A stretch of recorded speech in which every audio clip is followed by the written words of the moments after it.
Ça s'est passé à fin février, là, le 28. Là, je disais, la date m'échappe peut-être, mais fin février, c'est notre Assemblée générale annuelle. C'était notre deuxième, entre guillemets, vrai là, pour le nouveau conseil d'administration. Ça a été une réussite. On a eu une belle participation, entre 20 et 30 membres qui se sont présentés, des nouveaux membres aussi qui sont venus par l'intérêt. Il y a eu des questions-réponses. Ça nous a permis aussi de pouvoir présenter à nos membres plus que juste une restructuration financière. Parce que la dernière Assemblée générale, on était vraiment sur le gros mandat de ramener le budget là, de la Chambre de commerce au beau fixe. On l'a réussi. Je vous dirais, là, il nous reste des choses à peaufiner. Jérôme Lajeunesse, là, qui est notre trésorier, travaille très fort, là, justement, à attacher les dernières ficelles là, pour assurer une pérennité là-dessus. Sur notre ordre d'idée, la dernière année qu'on a passée a été une année aussi là, au niveau des statuts et des règlements.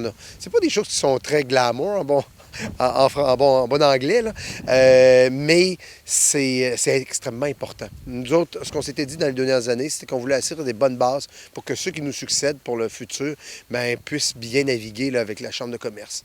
Et ça nous a permis aussi de montrer à nos membres notre plan d'action, parce qu'on a travaillé sur un plan d'action qui va aussi jeter les bases des 5 prochaines années au niveau de la Chambre de commerce, des objectifs à accomplir. Puis on a été très réaliste. On n'a rien mis de farfelu et d'inatteignable.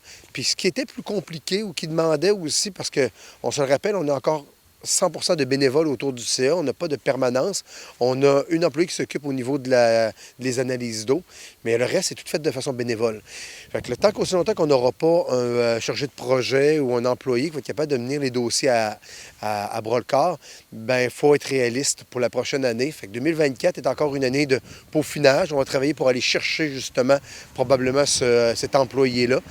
Et 2025 va commencer à mettre en branle là, les actions qu'on a décidé là, de mettre en place avec une ordre de priorité très réaliste qui va nous emmener en 2028. On essaie de faire ça conjointement avec l'ouverture du pont. Si on regarde, donc, ce que tu dis, c'est que l'important, c'est peut-être éventuellement d'avoir une ressource. Ça va prendre des revenus. Est-ce que déjà, dans ce plan d'action, il y a des revenus qu'actuellement, vous n'avez pas nécessairement, mais des idées de revenus qui sont en train de se préparer? Oui, mais présentement, le plan d'action, je vous dirais qu'en majorité c'est un plan d'action qui va pas générer de l'argent, mais qui va aller en coûter quelques sous. Sauf que dans les façons d'aller chercher de l'argent pour la Chambre de commerce, il y a l'analyse d'eau qui est quand même un levier qui est pour nous autres intéressant pour pouvoir redonner aux membres aussi. On fait profiter, puis c'est du donnant-donnant. Il y a le membership. Alors, plus la Chambre de commerce va être présente, plus la Chambre de commerce va être active sur le milieu, mais on prend pour acquis que probablement qu'on va augmenter notre membership, ce qui va nous amener aussi une certaine entrée d'argent. Et aussi, par des projets, certains projets, après ça, c'est d'aller chercher des subventions pour venir attacher là, vraiment une enveloppe qui va être le plus complète possible. Au niveau des membres, tu parles justement des membres qu'il y a maintenant à la Chambre de commerce. On est rendu à combien de membres en tout? Ça fluctue toujours un peu, mais on essaie toujours entre 85 et 100 quelques membres, tout dépendant des années, parce qu'évidemment, le renouvellement se fait de façon continuelle. Mais je vous dirais qu'on a un bon bassin, là, je vous dirais, là, de 100 membres si on fait une année complète toujours. Là. Et pour avoir justement cette aisance, on pourrait dire, par rapport aux revenus, dépenses, l'objectif serait de quoi pour dire que vous êtes vraiment dans un bon mood, on pourrait dire, pour avoir le nombre de membres, peut-être pas nécessairement le double, mais au moins une cinquantaine de plus? Peut-être une 125, 150, ça serait drôlement apprécié. J'en parlais justement à notre dernier conseil d'administration. Il faut être réaliste au niveau du potentiel qu'on peut aller chercher à Lille. On a 450 potentiel de commerce à Lille. Ce qui fait que présentement, on a à peu près un 20 du membership total. Quand on compare aux chambres de commerce au niveau du Québec, on est dans le peloton de tête en termes de pourcentage. Ce qui fait qu'aller jouer, aller en chercher de plus en plus, va être de plus en plus difficile. Sauf qu'on a confiance d'aller chercher, oui, un 25-50 membres de plus. Là, je serais très heureux. On ne donne pas d'objectif, mais c'est sûr qu'en ayant ça, plus les analyses d'eau, mais c'est surtout au niveau des projets qui vont vraiment aller chercher des sous avec nos partenaires qu'on pourra avoir au niveau des paliers gouvernementaux. La Chambre de commerce est dotée d'une façon de gérer par projet. Les analyses d'eau est un projet en soi. Si on a un chargé de projet, il va pouvoir générer un autre projet et le plan d'action en est un.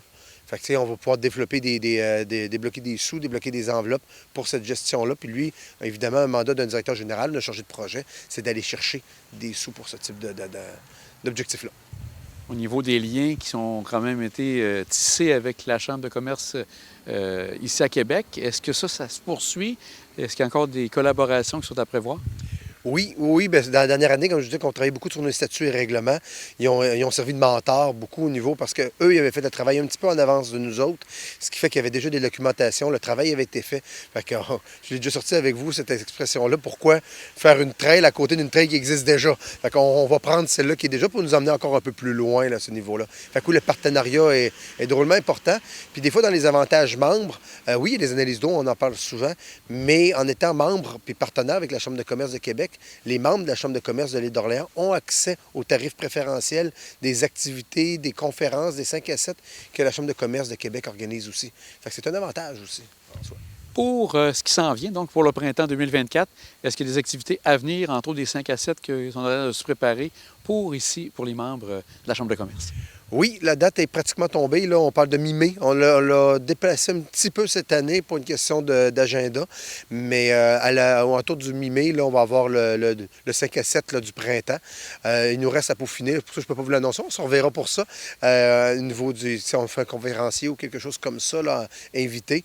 Mais on va tenir quand même un 5 à 7 au printemps puis un 5 à 7 à l'automne. Ça, c'est sûr. Puis oui, vous l'avez dit, printemps. Puis c'est pour ça qu'on est devant la chocolaterie de Lille. Comme je vous disais, on fait toujours un peu nos rencontres là, devant des commerçants, des membres.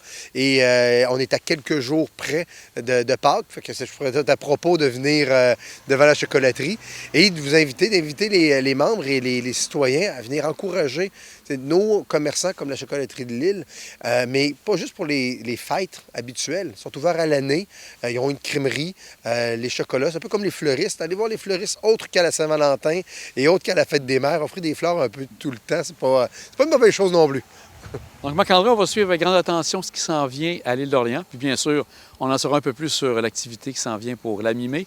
Un grand merci à toi d'avoir pris quelques moments avec nous. Bien, c'est moi qui vous remercie. Bonne journée.